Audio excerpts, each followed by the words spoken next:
There were once 3 books that helped people understand wisdom: Proverbs, Ecclesiastes, and Job, each offering a unique perspective on life and how it really works.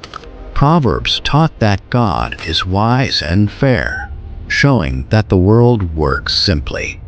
Good people are rewarded, and bad people are punished, meaning you get what you deserve. But then came Ecclesiastes, which challenged that idea by observing that life is not always fair, and things don't always happen the way we expect. Sometimes good people suffer, and bad people succeed, making life confusing and unpredictable, like smoke that quickly disappears and leaves people questioning everything. This made people wonder if God is really just and wise, and that important question is explored deeply in the powerful story of Job.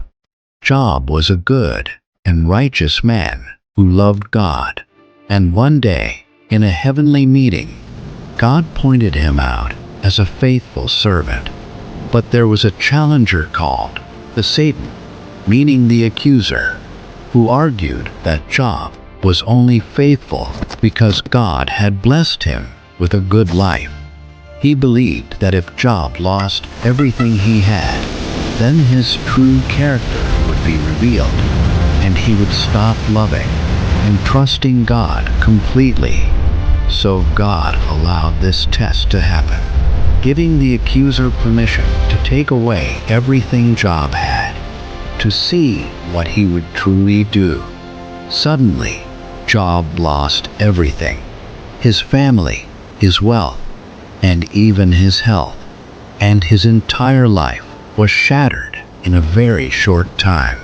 Yet, even after all this suffering, at first Job still praised God and refused to turn away from him, despite his deep pain and loss.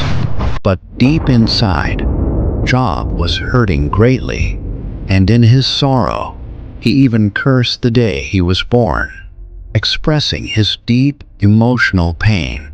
Soon, Job's friends came to comfort him, but instead of helping, they began accusing him and assumed he must have done something wrong.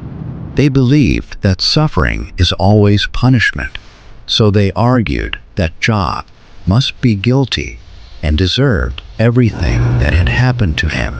They kept arguing again and again, trying to prove Job was guilty, while Job continued to defend himself and his innocence strongly. But Job knew he was innocent, though sometimes he trusted God, and at other times he felt angry, confused, and deeply frustrated. In his pain, Job even began to question God's justice, struggling to understand why such suffering could happen to someone like him. Finally, Job demanded that God come and explain everything directly, wanting clear answers about why all this had happened to him.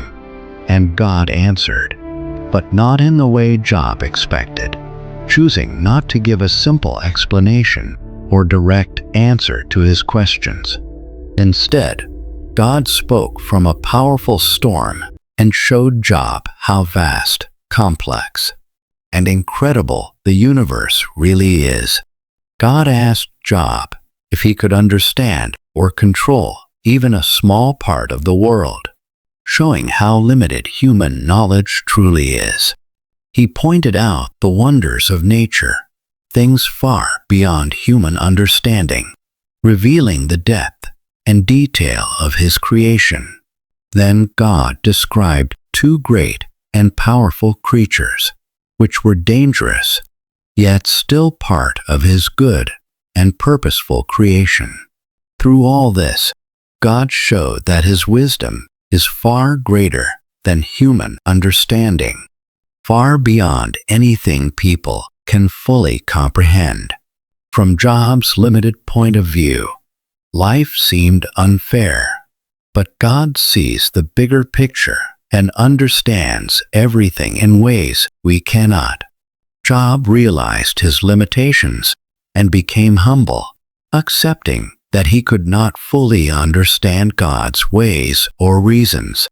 He never learned why he suffered, but he chose to trust God anyway, finding peace in faith rather than in answers. In the end, God restored Job's life and gave him even more than he had before, showing kindness beyond explanation. This restoration was not a reward for passing a test, but simply a gift given by God in His wisdom and grace. Job became someone who could trust God no matter what happened, whether in times of joy or deep suffering. And that is the story of Job, a powerful story about faith, humility, and trusting God's wisdom, even when life does not make sense.